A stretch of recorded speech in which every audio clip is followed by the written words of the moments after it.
Hi everyone, it's me Joyce, and you're watching JoyceIRL.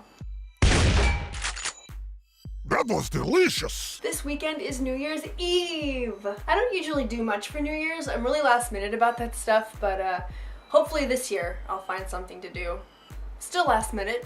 It's only 2 days away, but we'll see. What do you guys have planned to ring in the new year? Are you guys doing anything? On with the news! Skylanders has a hacker, Valve addressing Half-Life 3 questions, and a man makes a ridiculous purchase. A man by the name of Brendan Wilson, who is said to be a hacker of graphics calculators, decided to mess around with the Skylanders Spiral Adventure action figures for the game to see how they operate and function. After toying around with it for a little bit, he figured out their RFID system that they use, the radio frequency identification system, and then after collecting data and researching and all that stuff, he put everything into a zip folder on his computer and then just left it alone. But out of nowhere, a man shows up on his front door with a legal notice from Activision, who created the game, stating accusations of things that he's going to do, like he's working with other people to hack the game, or he's going to disclose the information that he gathered to the public, and they want him to take down his information immediately. Wilson claims that all the accusations Activision put forth aren't all completely true, so there obviously must be some truth to them.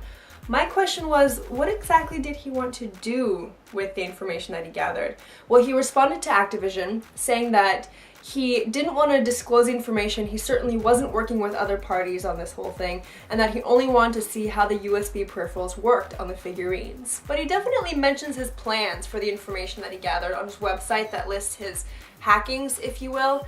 It's not stuff that I particularly understand, so I'm not going to talk about it, but if you want to know, go ahead and click on the links below. Needless to say, since this legal notice with Activision came about, he's not going to continue on with what he had in mind. Everyone who loved Half-Life, which is everyone, has been waiting to find out if there's going to be a Half-Life 3 or a Half-Life 2 Episode 3. So, of course, they're going to start believing conspiracies, guilty. Or they're going to start getting excited over fake websites about Half-Life 3, guilty. And people are also believing that Gabe Newell of Valve is giving people he works with authorization to leak information about Half-Life 3. Well, to stop people from believing that others are authorized to leak information about Half-Life 3 or Episode 3 or whatever, Chet Falacek, or Falsec, I don't know. Well, he's from Valve, and he says Gabe did not give anyone permission to leak anything. There will be no ARG, and everything that we thought about Wheatley's speech at the VGAs has nothing to do with Half-Life 3 or Episode 3, and that it was only set in Portal fiction. He says the community is trolling itself.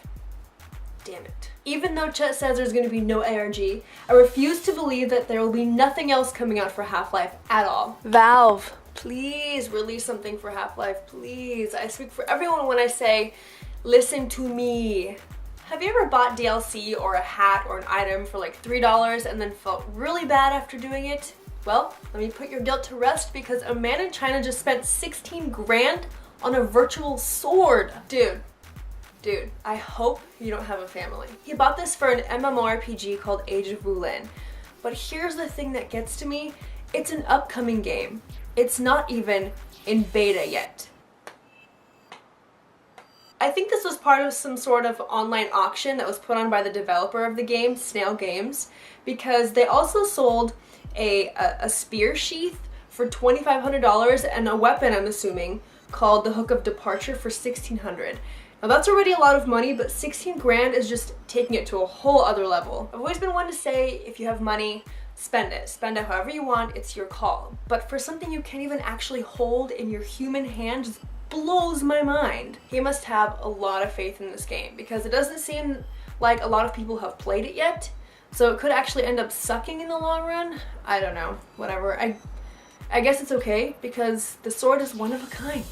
Alright everybody, that's gonna be it for my show today. I hope you all are having a really fantastic day. Thanks a lot for watching. Don't forget to leave comments or questions or anything that you have in mind on my comment section below. Also on my Facebook and Twitter you can do the same. I will be sure to read all of those. That would be really awesome. Alright guys, have a great day again. Thank you, and I will see you all later. Bye.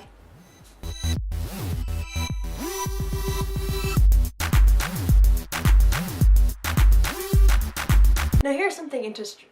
Oh my god. Now here's something interesting. Oh my god. Now here's something interesting.